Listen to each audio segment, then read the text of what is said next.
Chers frères et sœurs dans la foi, en ce 25 décembre de l'année 2024, nous célébrons la solennité de la nativité de notre Seigneur et Sauveur Jésus-Christ. Que la grâce de ce Prince de paix soit toujours avec vous. Dans les lectures que nous venons d'entendre, le prophète Ésaïe annonce que sur les montagnes vient le messager qui annonce la paix, le messager qui annonce la bonne nouvelle, le messager qui annonce le salut, celui qui vient dire à la cité sainte, « Il est roi ton Dieu ». Écoutez la voix des guetteurs, ajoute-t-il, leur appel retentit, c'est un seul cri de joie, ils voient de leurs yeux le Seigneur qui vient à Sion. Éclatons donc de joie. Éclatons de joie comme les ruines de Jérusalem, car le Seigneur a consolé son peuple et il rachète Jérusalem. Dans la deuxième lecture de ce jour, l'auteur de la lettre aux Hébreux nous rappelle simplement que souvent dans le passé, Dieu a parlé à nos pères par les prophètes sous des formes fragmentaires et variées. Mais dans les temps qui sont les derniers, dans ces jours où nous sommes, il nous parle par un Fils qu'il établit héritier de toutes choses et par qui il a créé les mondes. Ce Fils, ajoute-t-il, est la lumière éclatante de la gloire du Père, expression parfaite de son être, ce Fils qui apporte toutes choses par sa parole puissante après avoir accompli la purification des péchés. Chers amis, on pourrait bien se poser la question de savoir pourquoi alors fêtons-nous Noël le jour du 25 décembre étant donné qu'on dit que Jésus est né à l'an 0.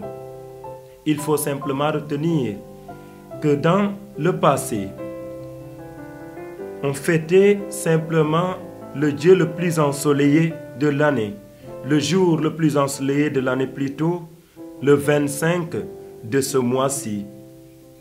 Mais, comme Jésus est la lumière qui vient dans le monde, la lumière qui éclaire tout homme, comme nous l'avons entendu dans la part d'évangile, ce Jésus vient maintenant montrer aux hommes qu'il est le Dieu de la lumière, qu'il est le Dieu lui-même qui est lumière, qui vient éclairer tout homme, qui vient éclairer les ténèbres. Oui, nous avons entendu dans la part d'évangile que c'était lui qui était la vie. Ce Verbe, c'était lui qui est la lumière des hommes, et la lumière brille dans les ténèbres, et les ténèbres ne l'ont pas arrêté. Oui, au commencement, il était le Verbe. Au commencement, il était le Verbe de Dieu, et le Verbe était Dieu lui-même. Au commencement, il était avec Dieu. Par lui, tout est fait, et sans lui, rien n'est fait. Chers amis, cette fête est la fête du Prince de la paix. C'est la fête également des enfants, car Jésus, voulant venir en nous, a accepté de s'humilier jusqu'à ressembler à un petit enfant. Oui, comme dans l'ordre naturel, nous avons besoin d'un père et d'une mère. Dans l'ordre surnaturel également, nous avons besoin d'un père et d'une mère. Eh bien, c'est cela qui s'est passé. Parce que notre Père spirituel, c'est Dieu lui-même. Et nous avons Jésus comme frère, également la Vierge Marie comme mère. Un message de paix qui nous est lancé, car le Prince de la paix vient nous visiter. Dans cet hymne au Verbe incarné qui ouvre le 4e évangile, Saint Jean esquisse les thèmes majeurs de son message. C'est d'abord le Verbe dans sa condition d'éternité qu'il contemple. En lui, le Père s'exprime tout entier. Par lui, il crée toutes choses. Avec lui, il communique à tout homme sa vie et sa lumière. Cette lumière à laquelle Le Baptiste rend témoignage. Les uns, même en Israël, la refusent et restent dans les ténèbres. Comme également, certains parmi nous peuvent refuser cette lumière qui vient nous éclairer. Les autres aussi la reçoivent dans la foi et sont adoptés par Dieu comme ses enfants. Est-ce qu'acceptons-nous aujourd'hui d'accueillir ce Christ? Parce que Noël, en tant que chrétien, se passe chaque jour de notre vie quand le Christ vient à nous pour nous rencontrer. Il peut venir nous rencontrer à travers un frère, à travers une sœur, à travers également une situation donnée. Mais Jésus également vient nous rencontrer à l'Eucharistie. Quand nous communions, chers amis, nous avons encore Noël qui se reproduit dans notre vie. Et notre cœur qui accueille Jésus-Christ, qui s'humilie jusqu'à devenir une petite hostie. Chers amis, notre cœur devient une crèche. Quel temps prenons-nous alors pour préparer notre crèche, préparer notre cœur à accueillir Jésus-Christ? Est-ce qu'avons-nous pris le temps simplement de nous confesser, de nous préparer avant d'entrer dans cette fête grandiose, dans cette fête extraordinaire de notre roi qui vient nous visiter? Chers amis, quand nous accueillons une autorité religieuse, administrative ou politique, nous avons tendance à préparer le lieu d'accueil, à décorer même le lieu. Nous avons même tendance à se renseigner pour voir ce qu'il aime le plus en matière de nourriture. Et les discours qui doivent être prononcés, chers amis, sont préparés. Même les personnes qui doivent prendre la parole, chers amis, sont toujours choisies de manière méticuleuse. Alors aujourd'hui, quel temps prenons-nous pour accueillir l'autorité des autorités, pour accueillir le Christ lui-même qui est le prince de la paix, pour accueillir celui qui partage son autorité à toutes les autres autorités du monde entier que nous connaissons. Quand nous accueillons ces autorités mondaines, chers amis, nous prenons le temps de les saluer avec respect. Mais comment saluons-nous aujourd'hui notre Seigneur Jésus-Christ qui vient nous visiter dans cette crèche de Bethléem? Comment accueillons-nous aujourd'hui le Christ qui vient nous visiter? Comment le saluons-nous? Certainement pour d'aucuns qui prennent la communion, dire même un Amen qui signifie oui, j'accepte, oui, je sais que c'est mon Seigneur, oui, j'avoue et je prononce et je proclame que c'est mon Seigneur et Sauveur. Il y a certains parmi nous qui n'arrivent même pas à dire ce oui, qui n'arrivent même pas à ouvrir la bouche et de dire oui, je t'accepte, oui, j'accepte que tu es mon Seigneur, oui, je crois que tu es mon Seigneur. Pour d'autres, simplement, au lieu de former un trône pour le Christ avec les deux mains pour recevoir la communion, ils préfèrent simplement tendre une main au prêtre ou bien au ministre extraordinaire qui donne la communion. Quel respect donc avons-nous pour notre Seigneur? Quel respect donc avons-nous pour notre Sauveur? Pour d'autres encore, et j'ose même taquiner nos jeunes filles, ils vont mettre certainement beaucoup de rouge à lèvres, au point que même, certainement, ils vont maquiller le Christ. Chers amis, d'autres, plus audacieux, vont simplement, en venant, manger du chewing-gum pour accueillir le Christ. Quelle préparation plutôt faisons-nous pour accueillir le Christ dans notre crèche de Bethléem, c'est-à-dire notre cœur? Lui, il s'humilie, il nous aime. Et malgré cet amour qu'il nous donne, chers amis, on continue simplement à le torturer. On continue certainement à le crucifier, de par nos manières de faire, de par nos gestes. Sachons simplement accueillir le Christ avec humilité, l'aimer. Et comme dit Saint Paul, vivre pour moi, c'est le Christ. Que notre foi soit centrée en cette personne du Christ. Que notre vie soit centrée en cette personne du Christ. En lui, disait saint Athanase, Dieu s'est fait homme pour que l'homme devienne Dieu.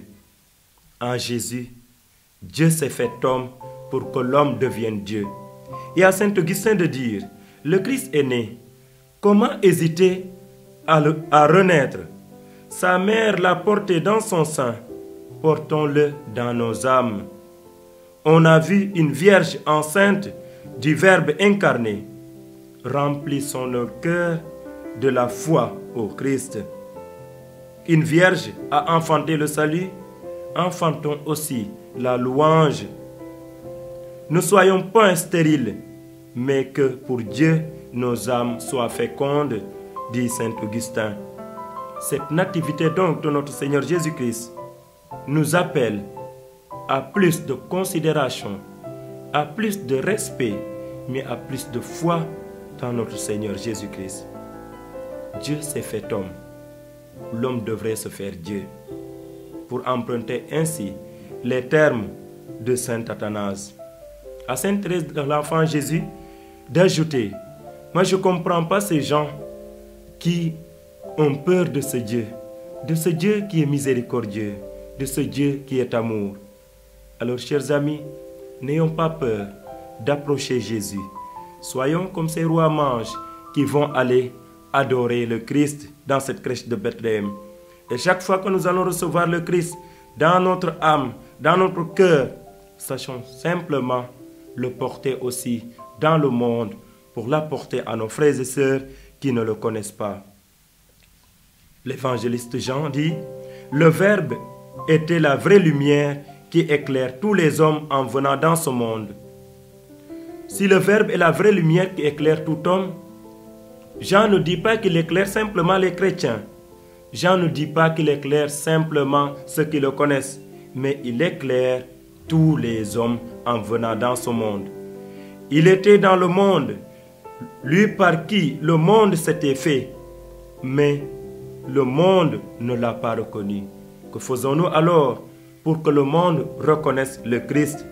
Que faisons-nous alors pour que le Christ continue de briller dans ce monde où beaucoup d'idéaux et d'idéologies jalonnent maintenant le quotidien de notre vie, où même le monde nous pousse à croire tout mais sauf l'existence de Dieu? Chers amis, le monde nous propose tout, malheureusement, mais sauf l'essentiel. L'essentiel, c'est Jésus-Christ. Jésus-Christ qui est amour, qui vient visiter les siens, qui vient visiter son monde, le monde qu'il a créé, l'univers qu'il a créé. Mais malheureusement, chers amis, force est de constater que l'univers refuse d'accepter ce prince de paix. Si simplement, disait quelqu'un, l'amour dépassait tout ce que nous avons comme mal, le monde serait en paix. Si le pouvoir de l'amour dépassait l'amour du pouvoir, le monde serait en paix.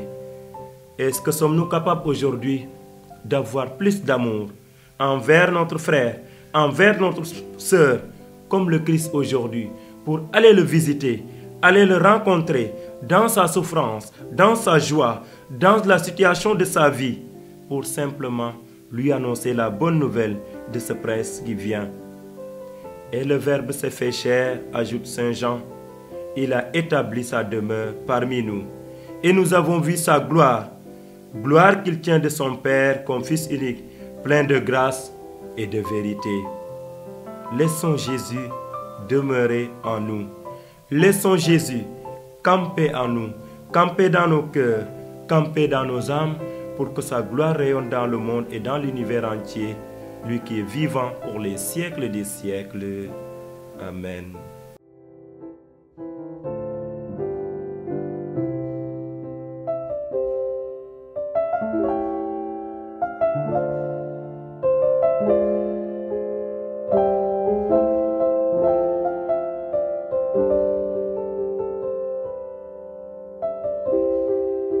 HK Média, le pari d'une information juste et utile, totalement indépendant, absolument véridique. HK Média est un nouvel espace animé par la volonté de contribuer à la diffusion d'une information de qualité, vraie et utile. Le Sénégal est notre site de déploiement, l'Afrique, notre priorité, le monde, notre horizon.